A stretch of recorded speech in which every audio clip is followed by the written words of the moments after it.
خاندانوں کے اندر کچھ شریر لوگ ہوتے ہیں جو چھوٹی بات کو بڑا کر کے زوجین کے سامنے الگ الگ پیش کر دیتے ہیں. تو طبائع کے اختلاف کی وجہ سے، طبی تفاوت کی وجہ سے کوئی اختلاف ہو سکتا ہے، لیکن اس کو اچھال کے بڑا کر کے دونوں کی نظر میں، تو یہ ایسی بدکاری ہوتی ہے جو مختلف خاندانوں کے اندر مختلف طبائع کے لوگوں کا مزاج ہوتا ہے. تو ایسے لوگوں سے اپنے آپ کو محتاط رکھنے کی ضرورت ہوتی ہے. اور اگر وہ شوہر کے خاندان سے تعلق رکھنے والا فرد ہے تو اس کو بیوی کو بتا دینا چاہیے کہ یہ ہمارا اس کے رشتے کا احترام موجود ہے، لیکن ہم نے اس سے رہنا محتاط ہے. اور اگر وہ بیوی کے خاندان کا فرد ہے تو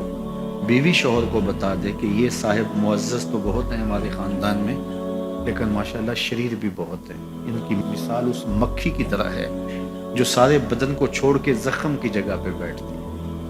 کچھ لوگوں کی مثال ایسی ہوتی ہے، اچھائیاں چھوڑ دیں گے اور وہ وہاں بیٹھیں گے اور وہاں سے جو ہے وہ گندگی لے کے پھر اس کو پھیلائیں گے. لیکن آپ نے شہد کی مکھی کا مزاج بھی دیکھا ہوگا کہ وہ کڑوے رس چوس کے اس کو بھی شہد بنا ڈالتی ہے. تو اس طرح کے لوگ عمومی طور پہ جو ہے وہ خاندانوں کو توڑ دیتے ہیں اور دو لوگوں کے درمیان فساد اور شر کا ذریعہ بنتے ہیں. یہ انسانی وجود کے اندر شیطان کے نمائندے ہوتے ہیں. اپنی ازدواجی زندگی کو، اپنی گھریلو زندگی کو بچانے کے لیے خاندانوں کے اندر اگر کوئی شریر طبع کا شخص ہو، کوئی بخسیس النفس شخص ہو، کوئی خبیث الفطرت شخص ہو، تو اس سے جو ہے وہ اپنے آپ کو محتاط رکھنے کی ضرورت ہوتی ہے، کیونکہ یہ طلاق کا سبب ہوتا ہے. طلاق کا ایک سبب والدین کی بے جا مداخلت بھی ہوتی ہے. والدین کی ذمہ داریوں میں شامل ہے کہ اگر کوئی اختلاف پیدا ہو جائے تو ان کو پاٹنے کی کوشش کریں. لیکن بعض اوقات میاں بیوی کے اختلاف اس نوعیت کے نہیں ہوتے کہ اس میں دخل اندازی کی جائے. کچھ لڑائیاں پیار کی بھی ہوتی ہیں، کچھ الجھاؤ محبت کے بھی ہوتے ہیں، ایک دوسرے کو نظر انداز کرنے کا گلہ ہوتا ہے. تو یہ وہ باتیں نہیں ہوتی کہ جس کو آپ پرے پنچایت کا موضوع بنائیں اور جس کو آپ جو ہے وہ بحث کے عنوان دیں اور پھر اس پر جو ہے وہ آپ جو ہے وہ اپنا بڑا ہونا ثابت کریں کہ ہم بڑے ہیں اور یہ کیس ہمارے سامنے لاؤ. نہیں، بلکہ یہ پیار کی لڑائی ہے.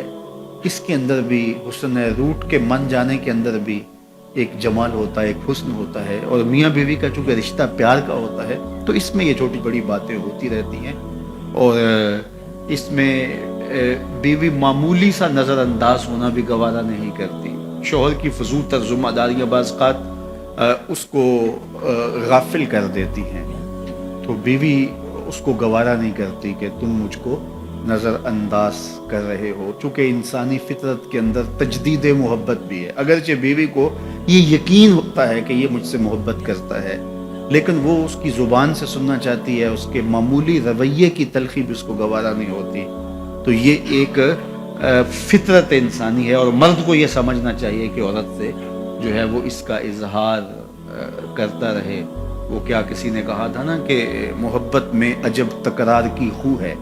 محبت میں عجب تکرار کی خو ہے، کہو نہ کہ مجھے تم سے محبت ہے. تو یہ فطرت ہے، یہ تقاضا ہے انسان کا کہ وہ اس کا اظہار کرے. تو بعض کا بندہ کہتا ہے کہ میں ٹوٹ کے چاہتا ہوں، میں دل دماغ سے روح سے چاہتا ہوں، تو مجھے کیوں بار بار کہنے کی ضرورت ہے. تو یہ چیز بیوی کے لیے تلخی کا سبب ہوتی ہے کہ یہ مجھ سے محبت کا اظہار نہیں کر رہا. تو اس طرح تناؤ پیدا ہو جاتا ہے. تو یہ تو تناؤ محبت کا ہے. بیوی کو بھی 100% یقین ہے کہ یہ مجھ سے محبت کرتا ہے اور جو ہے وہ شوہر کو بھی. لیکن یہ اس طرح کے تناؤ کے اندر بعض خاندان کے بڑوں کو پنچ بننے کی بڑی خواہش ہوتی ہے، دھکے سے آگے بڑھا، ہاں جی آپ کی صلح کروانے ہیں، میاں تم گھر رہو، یہ معاملہ ہمارا ہے اور یہ مابین زوجین ہے. اور جو مابین زوجین تنازع ہوں ان کو مابین زوجین ہی رہنا چاہیے،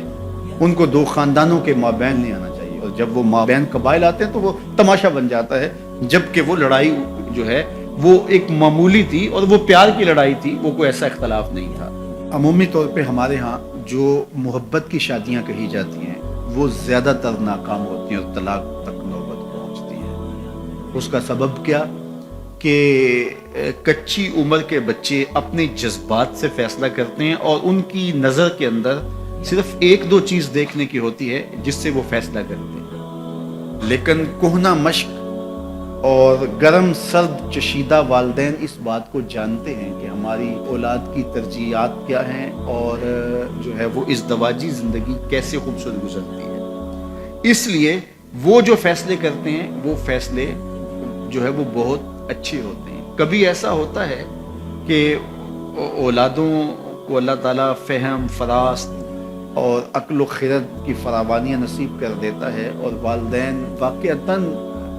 فہم اور سمجھ میں اس مقام پہ نہیں ہوتے،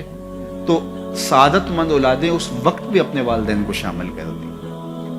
اور ان کے فیصلے اچھے بھی ہوتے ہیں۔ لیکن عمومی طور پہ ہوتا ہے کہ چاہے وہ اسکول، کالج اور یونیورسٹی میں نہ بھی گئے ہوں والدین، لیکن ان کے تجربات عملاً جو ہیں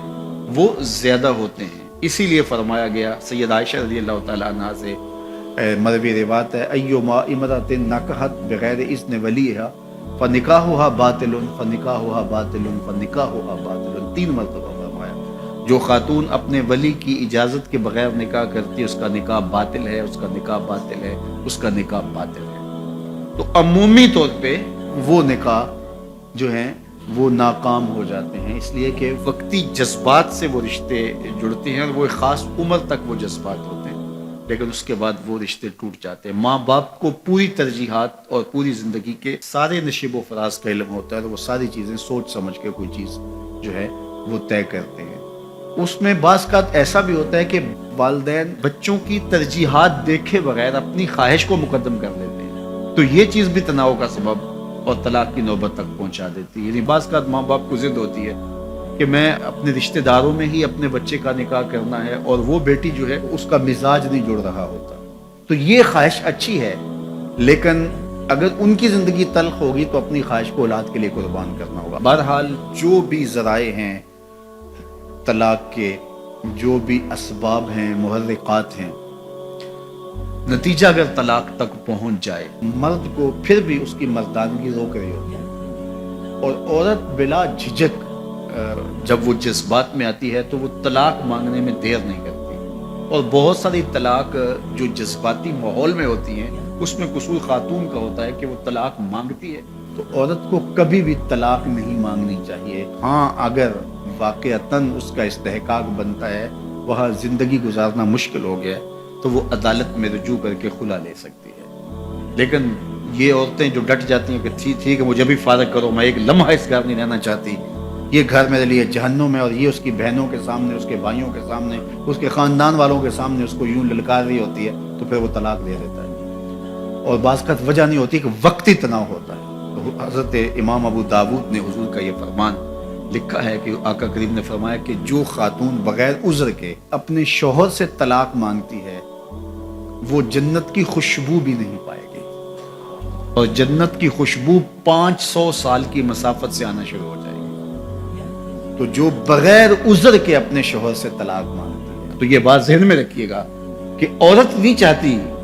کہ یہ اس کے وقتی جذبات ہوتے ہیں، وہ یہی چاہتی ہے کہ میں سرخ جوڑے میں اس گھر میں آئی ہوں تو سفید کفن میں واپس لوٹوں اس گھر میں، اور عورت کی آرزو ہوتی ہے کہ میرا شوہر جو ہے وہ مجھ کو جو ہے وہ خود اپنے ہاتھوں سے جو ہے وہ لاحد میں اتارے۔ میرے حضور صلی اللہ علیہ وسلم نے عورت کے اس جذبات کا لحاظ کرتے ہوئے ایک دن سیدہ عائشہ سے کہا کہ عائشہ اگر تو انتقال کر جائے میں تجھے خود کفن دوں، خود لاحد میں اتار دوں۔ تو حضرت عائشہ رضی اللہ تعالیٰ عنہ کی چشمان اقدس سے آنسو آ گئے کہ یہ اگر ہو تو میرے لیے اس سے بڑا کیا احساس ہے کہ میرا شوہر میرا خود جنازہ پڑھے اور خود مجھے کفن دے اور خود مجھے لاحد میں اتارے۔ تو گھر ٹوٹنے سے بچیں، اور میاں بیوی کا جس طرح یہ دنیا میں رشتہ ہے تو یہ رشتہ آخرت میں بھی قائم رہے گا، اور جب خاتون جنت میں جائے گی تو یہ جو ہے وہ ان حوروں کی جو مرد کو جنت میں عطا کی جائیں گی، یہ ان کی سردار ہوگی، اور اس کا حسن و جمال ان سے فراواں ہوگا، اور اللہ تعالیٰ اس کو وہاں جو عزتیں دے گا، چونکہ وہ دار الجزا ہے، دار العمل تو ہے نہیں ہے، تو وہ دیدنی ہوگی۔ جنت میں جائے گی تو یہ جو ہے وہ ان حوروں کی جو مرد کو جنت میں عطا کی جائیں گی، یہ ان کی سردار ہوگی، اور اس کا حسن و جمال ان سے فراواں ہوگا، اور اللہ تعالیٰ اس کو وہاں جو عزتیں دے گا، چونکہ وہ دار الجزا ہے، دار العمل تو ہے نہیں ہے، تو وہ دیدنی ہوگی۔